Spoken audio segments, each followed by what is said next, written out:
What do you get when you cross an Ecuadorian Connecticut wrapper with a Dominican binder, a Dominican 98 Criollo, and a Dominican Corojo filler?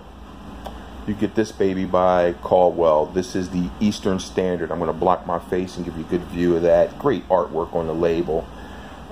This Lancero, their Lancero is a 40x7 term, the Silk Road. This is something that I haven't tried before. I'm sitting here at B&B Cigars in Germantown. Decided to get a stick that I never bought before and pick this up. You can look in some sites and see this is a very limited release, small batch cigar, which if you've seen any other videos or things I've done, you know I really enjoy. Gives you something unique, gives you something rare, great tasting cigar. Long ash, not burning particularly even, but that's a sign of a pretty well constructed cigar if you can hold on to an ash like that and get out there. And there she goes. After about 1.5 inches, almost 2 inches. Good tasting cigar. Put it in the medium body category. Maybe for people who like those full body sticks, something maybe medium to light even. Very light on the spice.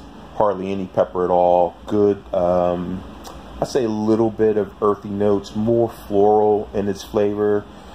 I hate saying spicy without being more specific, so I'll say something along the line. I'm trying to think of something earthy, maybe cumin a little bit, which is akin to Cuban cigars, right? Cumin is a big flavor there.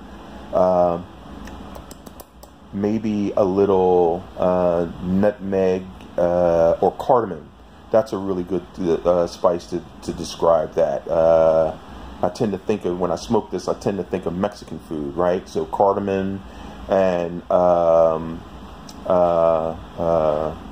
cardamom is one of the flavors I would use to describe it, along with cumin. So this is something I'm enjoying at a very nice shop. You'll see a blog posting for it soon.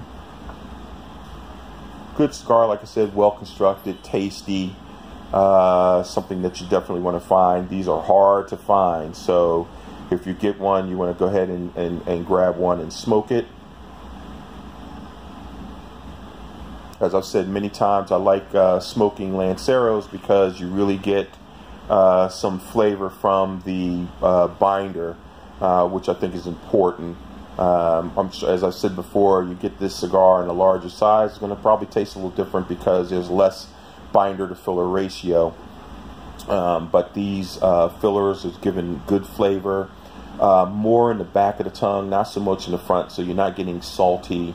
You're getting more of those earthy, spicy flavors, but not spicy hot, nothing tingly or anything like that. Caldwell, I've done a review on the Blind Man's Bluff, which is a very good cigar. I gotta agree with the owner here, B&B Cigar Vince. This is much better, much better.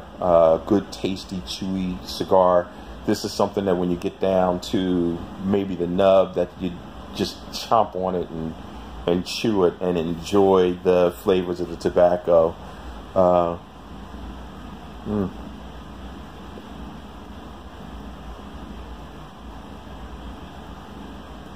Trying to keep from having to touch it up, but it's hanging in there pretty good. The ash came off. It's starting to even out.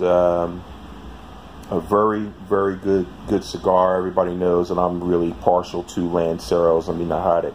One of the things I like about these cigars, look at the artwork on there, man. That is fantastic. That looks almost like the most interesting man in the world. That pose, that guy. Look at that cigar, unmistakable. When you see the artwork on the cigars, when I went through the box, I instantly asked the question, is that a Caldwell cigar? Because of the, you know, how interesting the artwork is on that label and the detail back there. Eastern, you know, live east, and standard die young. I'll put that out there for you too.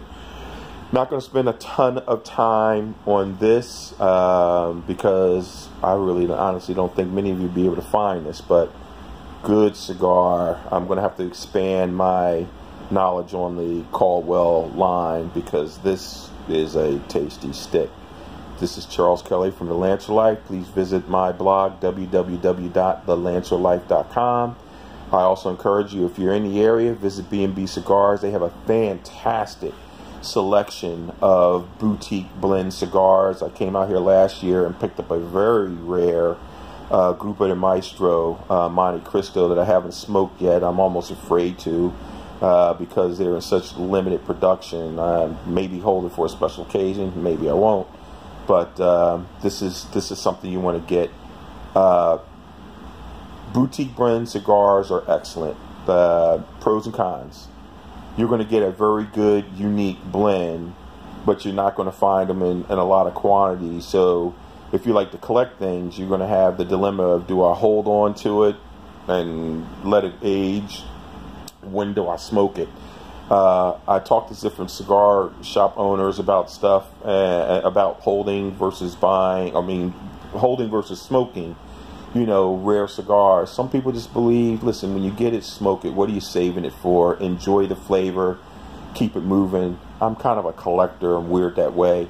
I like to have things that are rare and smoke them later. I think I still have enough special occasions in my future, but you never know. A whole lot of people thought they had special occasions in the future and didn't, but this is one that you want to buy. Smoke one now. Hold on. Smoke one later. See how they age. I'll be curious to find that out.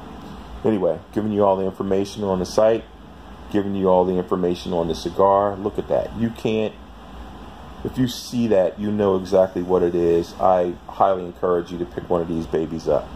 This is the big fella, and I'm signing off.